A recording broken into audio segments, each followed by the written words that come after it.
ప్రభువైన యేసుక్రీస్తు వారి శ్రేష్టమైన నామంలో ఎవరైతే ఒక కార్యక్రమాన్ని వీక్షిస్తున్నారో వారందరికీ ప్రత్యేకమైనటువంటి శుభాభివందనాలు తెలియజేసుకుంటున్నాను. ప్రార్థన చేసుకుని ఈ యొక్క కార్యక్రమాన్ని ప్రారంభించుకుందాం. పరిశుద్ధుడా తండ్రి, ఈ యొక్క కార్యక్రమంలో నేను వాక్యాన్ని బోధించబోతుండగా తండ్రి నాయనా నన్ను బలపరచమని, ఏదైతే వాక్యాన్ని నేను ఇక్కడ బోధిస్తున్నానో ఆ యొక్క వాక్యాన్ని సరైనటువంటి రీతిలో క్రమముగా బోధించే భాగ్యాన్ని నాకు దయచేయమని విజ్ఞాపన చేసుకుంటున్నాను తండ్రి. నేను మరి ముఖ్యంగా ఎవరైతే ఈ యొక్క కార్యక్రమాన్ని వీక్షిస్తున్నారో వారందరినీ కూడా మీ కృపలో మీ దయలో భద్రపరచమని, వారిని ఆశీర్వదించి దీవించమని విజ్ఞాపన చేసుకుంటూ తండ్రి నాయన మరొక మారు బలహీనుణ్ణి జ్ఞానం లేని వాడని ప్రభువా, మరి నన్ను సరైనటువంటి రీతిలో మీ యొక్క సాధనముగా మీ యొక్క పరికరంగా నన్ను వినియోగించుకొని మనం విజ్ఞాపన చేసుకుంటూ ఈ కొద్ది వినపలు మా ప్రభువును మీ ప్రియకుమారుడైనటువంటి యేసుక్రీస్తు వారి శ్రేష్టమైన నామంలో నేను మిమ్మల్ని మిక్కిలి వినయంతో భయభక్తులతో అడిగి బ్రతిమలాడి వేడుకొంచున్నాను మా ప్రియ పరలోకపు తండ్రి. ఆమేన్.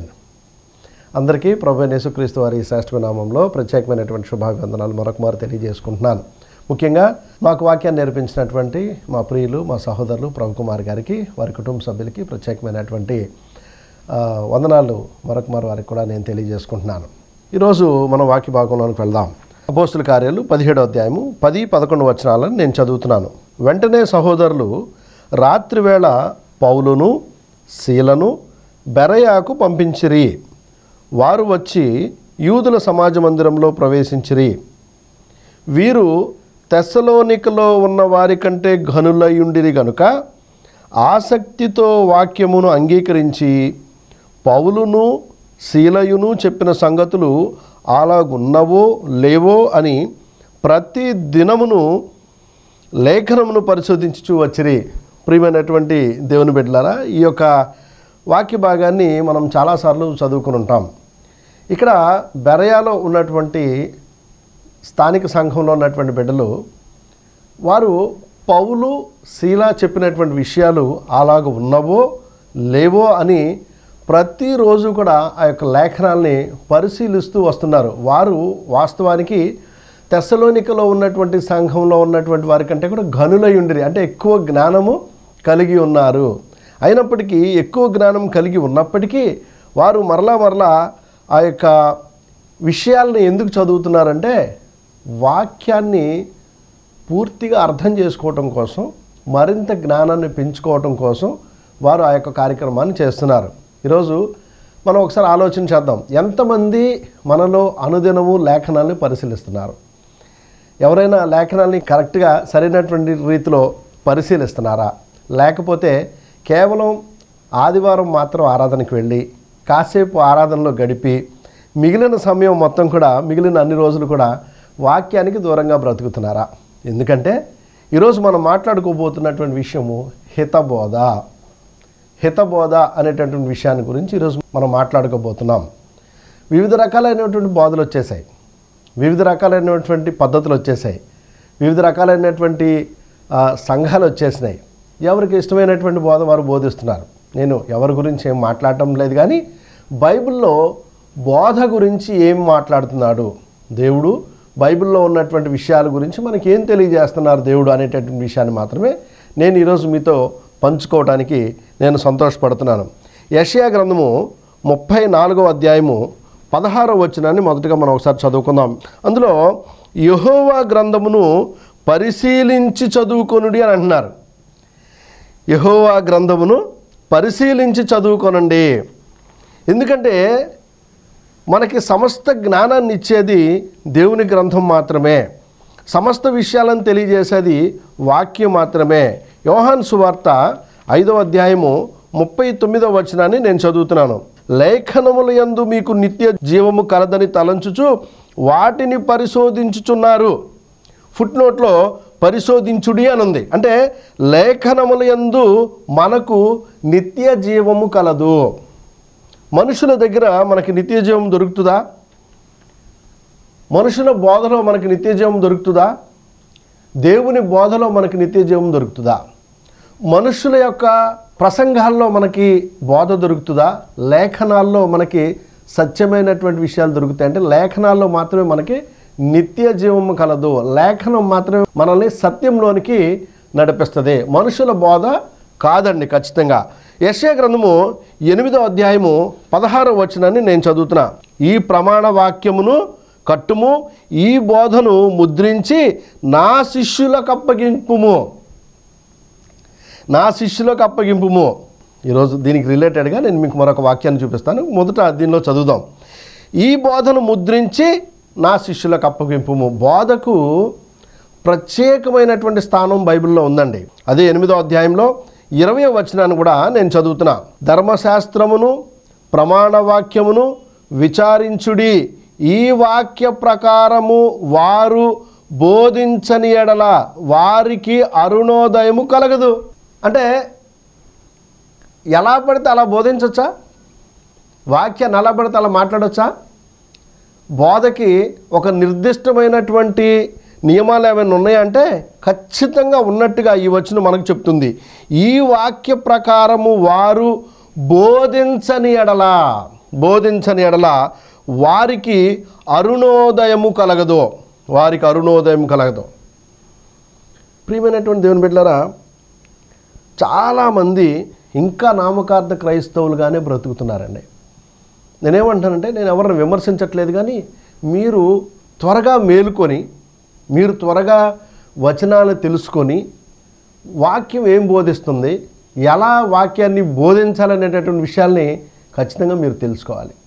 అంతేగాని ఏదో నార్మల్ క్రిస్టియన్ లైఫ్ మనం లీడ్ చేస్తున్నామని కాదు. మేము ఇంత కష్టపడి వాక్యాన్ని మీకు ఎందుకు బోధిస్తున్నామంటే మా దగ్గర ఎక్కువ డబ్బులుండి కాదు. ఖచ్చితంగా మేము ఎందుకు బోధిస్తున్నామంటే కనీసం ఒక్కరైనా వాక్యాన్ని విని ఒక్కరైనా దేవుని బోధలోకి రావాలని మా యొక్క ప్రయత్నం. అంతేగాని మేము మా సమయాన్ని, ధనాన్ని మేము ఎందుకు వెచ్చిస్తున్నామంటే మా దగ్గర ఎక్కువ సమయం ఉండి కాదు, ఎక్కువ ధనం ఉండి కాదు. మేము కూడా జాబ్స్ చేసుకుంటూ దేవుని పని చేస్తూ ఉన్నాం. ఎందుకంటే మాలో ఉన్నటువంటి ఒక ఆలోచన ఏంటంటే దేవుని యొక్క విషయాలు అందరికీ తెలియాలి, దేవునికి ఉన్నటువంటి నిర్దిష్టమైనటువంటి ప్రణాళిక అందరికీ తెలియాలి అనేటటువంటి ఒక మనస్సు కలిగి మేము పని చేస్తున్నాం. ప్రియమైనటువంటి దేవుని బిడ్డలారా, ఒక వచనాన్ని మనం చదువుకుందాం. యోహాను సువార్త 7వ అధ్యాయము 16, 17, 18 వచనాలను నేను చదువుతున్నాను. అందుకు యేసు, నేను చేయు బోధ నాది కాదు, నన్ను పంపిన వానిదే. ఎవడైనను ఆయన చిత్తము చొప్పున చేయ నిశ్చయించుకొనిన ఎడల ఆ బోధ దేవుని వలన కలిగినదో లేక నాయంతట నేనే బోధించుచున్నానో వాడు తెలుసుకొనును. తనంతట తానే బోధించువాడు స్వకీయ మహిమను వెదకును గాని తన్ను పంపిన వాని మహిమను వెదకువాడు సత్యవంతుడు, ఆయన యందు ఏ దుర్నీతియు లేదు. యేసుక్రీస్తు ప్రభువు మాట్లాడుతున్నటువంటి మాట ఏంటంటే, నేను చేయు బోధ నాది కాదు, నన్ను పంపినటువంటి దేవునిదే. వాక్యం చెప్పేటటువంటి సహోదరులు కానీ, వాక్యం వింటున్నటువంటి సహోదరులు కానీ, సహోదరులు కానీ ఆలోచించవలసినటువంటి విషయం ఏంటంటే, ఈ బోధ నిజముగా దేవుని యొద్ద నుండి వచ్చిన బోధ, లేకపోతే మనము అనుసరిస్తున్నటువంటి పాస్టర్ గారు, పాస్టర్ గారు యొక్క సొంత బోధ అనేది మాత్రం మనం ఖచ్చితంగా తెలుసుకోవాలి. ఎందుకంటే ఇది 2025వ సంవత్సరం కదా. ఇప్పటికి బోధ ప్రారంభమైతే 2000 సంవత్సరాలు దాటిపోయింది. మనము ప్రారంభంలో ఉన్నటువంటి దేవుని బోధలోనే ఉన్నామా, లేకపోతే మధ్యలో మనము డీవేట్ అయిపోయామా అని మనల్ని మనము చెక్ చేసుకోవాలి. ఎవరో వచ్చి మనల్ని చెక్ చేయరు, మనకి మనమే చెక్ చేసుకోవాలి. దేవుణ్ణి సరైనటువంటి రీతిలో మనం ఆరాధిస్తున్నామా లేదా అంటే దానికి మేజర్ పాయింట్ ఏంటంటే అండి, మనము ఏ బోధలో ఉన్నామో అనేది మాత్రం మేజర్ పాయింట్. అంటే మనము సరైనటువంటి బోధలో లేకపోతే ఒక గుడ్డివాడు మరొక గుడ్డివాడిని సరైనటువంటి క్రమంలో నడిపించడండి. అదే రీతిలో సరైనటువంటి బోధలో లేకపోతే మనము దేవుణ్ణి కరెక్ట్గా ఆత్మతోనూ సత్యంతోనూ మనము దేవుణ్ణి ఆరాధించలేము. చాలా జాగ్రత్తగా ఉండాలి. అంత ఈజీ కాదు కదా. ఒక వచనం చదువుకుందాం. యోహాను సువార్త 17వ అధ్యాయము 14వ వచనాన్ని ఒకసారి చదువుదాం. వారికి నీ వాక్యం ఇచ్చి ఉన్నాను. యేసుక్రీస్తు ప్రభువు 17వ అధ్యాయం ప్రారంభం నుంచి చదువుకుంటుంటే ఆయన, తండ్రి నా గడియ వచ్చి ఉన్నది, నీ కుమారుడు నిన్ను మహిమపరచినట్లు నీ కుమారుని మహిమపరచుము అని చెప్పేసి ఆయన ప్రార్థన చేసుకుంటూ ఆయన శిష్యులకు సంబంధించినటువంటి విషయాలన్నీ కూడా దేవునికి ప్రార్థిస్తూ ఉన్నప్పుడు 14వ వచనంలో ఆయన ఏం మాట్లాడతారంటే, వారికి నీ వాక్యం ఇచ్చి ఉన్నాను. 17వ అధ్యాయంలోనే 17వ వచనంలోకి వెళ్దాం. సత్యమందు వారిని ప్రతిష్ఠ చేయము, నీ వాక్యమే సత్యము. మరి వాక్యమే సత్యమైనప్పుడు దేవుడు అందరినీ అదే వాక్యంలో ప్రతిష్ఠ చేసినప్పుడు వివిధ రకాలైనటువంటి బోధలు ఎలా వస్తాయండి? ఏం లేదు, నేను ఎవరిని విమర్శించట్లా, మనం ఎవరిని విమర్శించొద్దు.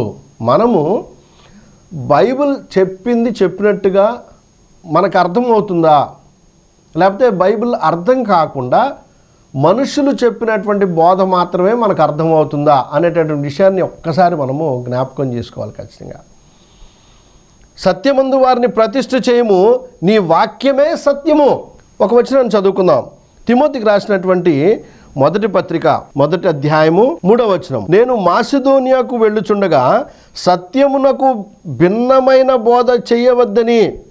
ఇంతకుముందు నీ వాక్యమే సత్యము అని చదువుకున్నాం కదా. ఇక్కడ సత్యమునకు భిన్నమైన బోధ చేయవద్దని కల్పనా కథలను, మితములేని వంశావళులను అదంతా వస్తాయి. సత్యమునకు భిన్నమైన బోధ ఈ రోజుల్లో ఉంది, కానీ ఆ రోజుల్లోనే ఉంది. ఆ రోజుల్లోనే సత్యానికి విరుద్ధమైనటువంటి బోధ, అబద్ధ బోధ ఆ రోజుల్లోనే ఉంది. ఈ రోజుల్లో ఉండటానికి పెద్ద విషయం ఏముంది? ఈరోజు ఉందని చెప్పుకోవటం పెద్ద విషయం ఏం కాదు, ఆ రోజుల్లోనే ఉంది. అందుకే అప్పటి నుంచి అపోస్తులైన పౌలు తిమోతికి, మిగిలిన వారికి అనేక విషయాలు మాట్లాడుతూ సత్యానికి భిన్నమైనటువంటి బోధల గురించి హెచ్చరిక చేస్తూ ఉండేవాడు ఆయన.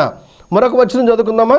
ప్రకటన గ్రంథము 2వ అధ్యాయంలోకి వెళ్దాం ఒకసారి. ప్రకటన గ్రంథము 2వ అధ్యాయము 14-15 వచనాలు చదువుకుందాం. అయినను నేను మీ మీద కొన్ని తప్పిదములు మోపవలసి ఉన్నది. అవేవనగా విగ్రహములకు బలి ఇచ్చి వాటిని తిన్నట్టు, జారత్వము చేయనట్లు, ఇజ్రాయేలీలకు ఉరియొడ్డు మని బాలాకునకు నేర్పిన బిలాము బోధను అనుసరించువారు నీలో ఉన్నారు.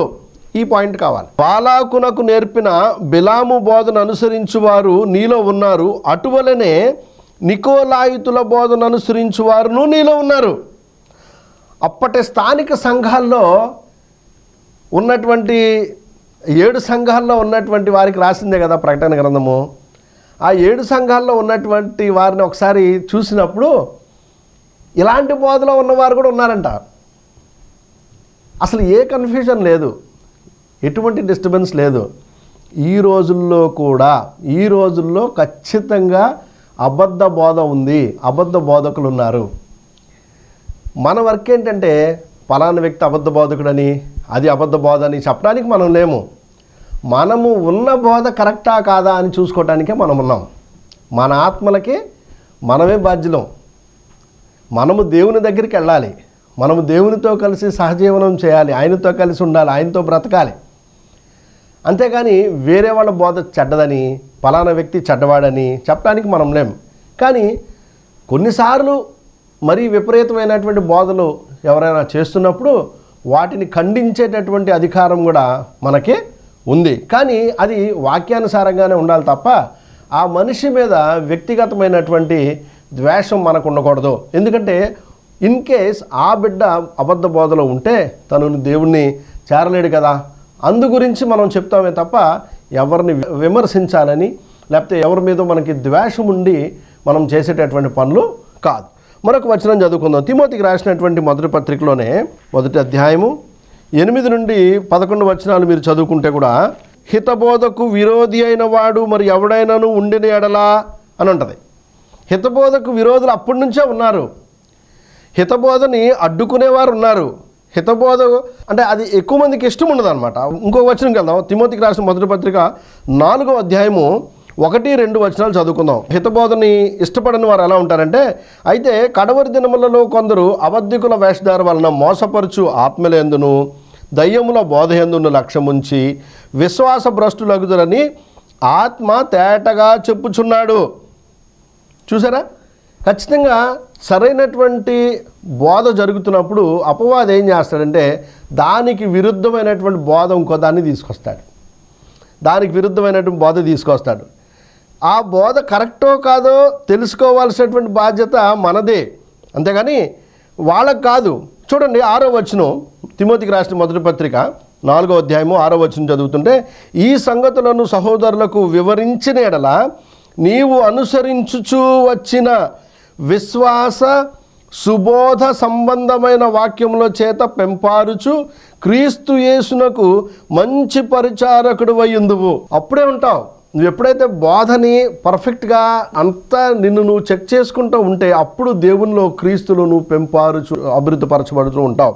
అంతేగాని ఏది చెక్ చేసుకోకుండా ఎలా పడితే అలా బోధనలు అంగీకరిస్తూ ఎలా పడితే అలా మాట్లాడుతూ ఉంటే అది సరైనటువంటి విధానం కాదు కదా.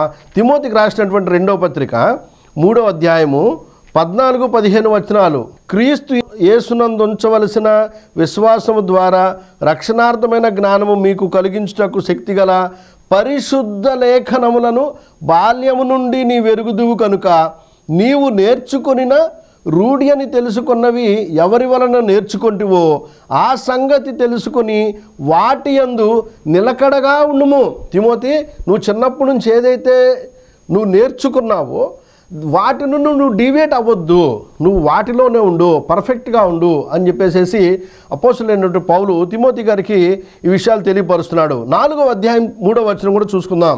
సత్యమునకు చెవినీయక కల్పనా కథల వైపునకు తిరుగు కాలము వచ్చును, అయితే నీవు అన్ని విషయములలో మితముగా ఉండుము. కల్పనా కథల వైపుకు తిరుగు కాలం వస్తుంది. చాలామంది బోధకులను నేను చూశాను. నేనే ప్రవక్తనండి, నేను ఈ రోజుల్లో వచ్చినటువంటి ప్రవక్తనే, నేను ఈ రోజుల్లో నేనే ఒక ప్రవక్తనండి అని చాలామంది చెప్పుకుంటూ ఉంటారు. అన్ని రకాలైనటువంటి మనుషుల్ని నేను కొన్నిసార్లు అబ్జర్వ్ చేసినప్పుడు ఈ పద్ధతిని అనుసరించే వాళ్ళని నేను ముఖ్యంగా గమనించాను. ఈరోజు ఎవరైనా ఒక కొత్తగా నేను ప్రవక్తను అని వస్తే మాత్రం దయచేసి నమ్మకండి. ఈరోజు ఎవరో కొత్త రకంగా ఎవరో ప్రవక్తలు రారు. నా దగ్గరికి కొంతమంది వచ్చి బైబిల్ కాకుండా మరొక పుస్తకాన్ని నాకు ఇచ్చారు. మరొక పుస్తకాన్ని ఇచ్చి ఈ పుస్తకం చదవండి, ఇక నుంచి బైబిల్ లేదు, బైబిల్ అనేది ఒక హిస్టరీ మాత్రమే, ఇది కొత్తగా ఒక ప్రవక్త రాశారు, ఇది చదవండి అని అన్నారు. నేను వాళ్ళతో కొంతకాలం సాంగత్యం చేశాను. వాళ్ళు ఏం చెప్తున్నారో విన్న తర్వాత అది సరైనటువంటి బోధ కాదని, అది ఖచ్చితంగా అబద్ధ బోధని తెలుసుకున్న తర్వాత ఇక వారిని నేను విడిచిపెట్టేశాను. పరిశీలించాలి కదా, పరిశీలించకపోతే ఎలాగా? మనము పరిశీలించడం వల్ల మనల్ని మనము రక్షించుకున్న వాళ్ళం అవుతాము. అట్ ద సేమ్ టైం మనం కొంతమందిని కూడా మనము రక్షించడానికి అవకాశం ఉంటుంది. తీతుకు రాసిన పత్రిక 1వ అధ్యాయము 9వ వచనము, తాను హితబోధ విషయమై జనులకు హెచ్చరించుటకును ఎదురాడు వారి మాట ఖండించుటకును శక్తిగల వాడగునట్లు ఉపదేశమును అనుసరించి నమ్మదగిన బోధను గట్టిగా చేపట్టుకుని వాడునై ఉండవలెను. చాలామంది వస్తారు వాక్యం బోధించినప్పుడు చాలా ప్రశ్నలు అడుగుతూ ఉంటారు. మనల్ని నువ్వు చెప్తుంది కరెక్టేనా, నువ్వు చెప్పే బోధ కరెక్టేనా అని వాళ్ళకి తెలిసిన విషయాలు మనల్ని అడుగుతూ ఉంటారు. కొన్నిసార్లు మనం కూడా ఎదుటి వ్యక్తిని మనం కూడా కొన్నిసార్లు డాక్టరీలకు సంబంధించి సిద్ధాంతానికి సంబంధించి కొన్ని విషయాలు మనం కూడా అడుగుతూ ఉంటాం. కానీ ఒక్కటి మాత్రం మనం జ్ఞాపకం పెట్టుకోవాలి. తీతుకు రాస్తూ ఆయన ఏమంటాడంటే, నమ్మదగిన బోధన గట్టిగా చేపట్టుకుని వాడై ఉండాలి. అంటే నమ్మదగిన బోధ, నమ్మకూడని బోధ, హితబోధ, దుర్బోధ ఇవన్నీ ఉన్నాయి. అసలు బైబిల్ మనం ఎక్కడ చదువుతున్నామండి? పూర్తిగా ఒక్కసారి మనల్ని చెక్ చేసుకుందాం. లోకం గురించి పక్కన పెడదాం. ఆదివారము ఆరాధనకి వెళ్తున్నప్పుడు తప్ప రెస్ట్ ఆఫ్ ద టైంలో మిగిలిన వారం రోజుల్లో ఎక్కడైనా మీరు ఎప్పుడైనా బైబిల్ చదువుతున్నారా? బైబిల్ని మీరు అసలు పరిశీలిస్తున్నారా? బైబిల్లో ఎన్ని విషయాలు ఉన్నాయండి, ఎప్పుడు తెలుసుకుంటాం? ఇవన్నీ వివిధ రకాలైనటువంటి బోధలు ఉన్నాయి. ఆ బోధలన్నీ మనల్ని కన్ఫ్యూజ్ చేస్తూ ఉంటాయి. కొన్నిసార్లు కొంతమంది మనుషులు మనల్ని కన్ఫ్యూజ్ చేస్తూ ఉంటారు, కొంతమంది వాళ్ళ మాటల చేత మనల్ని మోసం చేస్తూ ఉంటారు. మరి ఇవన్నీ ఎలాగా? అవన్నీ తెలుసుకోవాలంటే మనం బైబిల్ చదవాలి, మనం పరిశీలించాలి. మనకంటే ఎక్కువ తెలిసిన వ్యక్తి దగ్గరికి వెళ్ళి మనం కూర్చుని వాక్యాన్ని నేర్చుకోవాలి. మరొక అధ్యాయం చదువుకుందామా? తీతుకు రాసినటువంటి పత్రికలో 2వ అధ్యాయము 1వ వచనాన్ని చదువుతున్నా. నీవు హితబోధకు అనుకూలమైన సంగతులను బోధించుము. అంతే, జాగ్రత్త. ఆయన చక్కగా చెక్ చేసుకుంటూ ఆయనకి రాస్తున్నాడు. 15వ వచనం చదువుదాం. వీటిని గూర్చి బోధించుచు హెచ్చరించుచు సంపూర్ణాధికారముతో దుర్బోధన ఖండించుచును ఉండుము, నిన్నెవరిని తృణీకరింపనీయకుము. మనం ఎవరినైనా ఖండిస్తున్నామంటే ఆ వ్యక్తిని మనం ఖండించట్లా, ఆ వ్యక్తిని నువ్వు చెడ్డవాడి అనట్లా, కానీ అతని బోధని మనము ఖండించాలి. అసలు ఏ బోధ ఏంటో మనకేం తెలుసండి, తెలియదు కదా. చాలా జాగ్రత్తగా ఉండాలి. కొరింథీయులకు రాసినటువంటి మొదటి పత్రికలోనే మనకి ఈ విషయాలన్నీ కూడా తెలియపరచడం జరిగింది. కొరింథీయులకు రాసినటువంటి మొదటి పత్రిక 1వ అధ్యాయము 10వ వచనము, సహోదరులారా మీరందరూ ఏకభావముతో మాట్లాడవలననియు మీలో కక్షలు లేక ఏక మనసుతోనూ ఏకతాత్పర్యముతోనూ మీరు సన్నద్ధులై ఉండవలననియు మన ప్రభువైన యేసు క్రీస్తు పేరట మిమ్మును వేడుకొనుచున్నాను. నా సహోదరులారా మీలో కలహములు కలవని మిమ్మును గూర్చి క్లోయే ఇంటి వారి వలన నాకు తెలియవచ్చును.